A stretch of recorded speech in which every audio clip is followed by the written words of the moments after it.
I've just received my new VF23 Hybrid Turbo from Fastline Turbos. It's a rebuilt turbo using new core ceramic bearings. I'd love to go and throw it straight on my car, but because I'm actually using the Subaru Turbo on an MX-5, I've had to rotate the exhaust housing on there. So at the moment the turbo's apart. I just want to show you what I've got at the moment, where I'm at, and obviously you'll probably have a few more videos going forward. So as you can see, the turbo's apart. First thing I had to do was the oil feed was all the way around here, obviously designed for Subaru. So I had to get a blowtorch on the exhaust housing, just not get too hot, just get hot enough to separate without doing any damage to anything. Parted it, I rotated it around.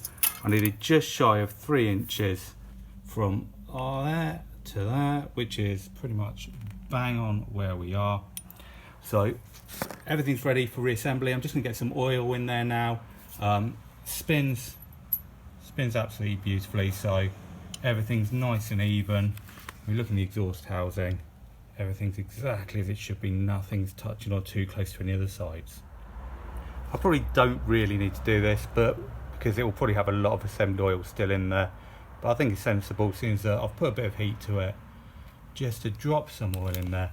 I'm just going to spin it a few times just to see that we can get some oil back through there.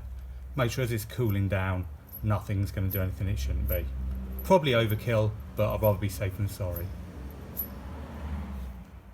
Right, so everything's back together now, all loosely assembled because I'm going to have to make sure the rotation's right on the compressor side now. I thought I'd just talk about the hybrid part of it.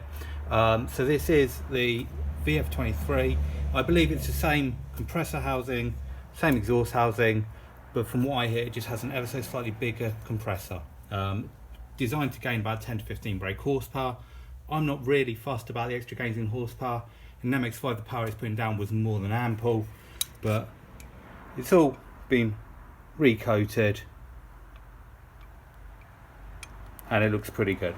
The main reason for doing this video is I saw this company Fastline, based up in Northamptonshire. I couldn't find many reviews on it. There were a couple of things on Subaru pages, but not enough for me to make an informed decision. So I thought if anyone else is looking at these turbos, especially being rebuilt, looking at Fastline, they've got something to go by. Now I can't tell you whether this is going to be a good turbo or a bad turbo, but what I'll do is I'll keep posting as I do things and hopefully we'll find out. Thank you.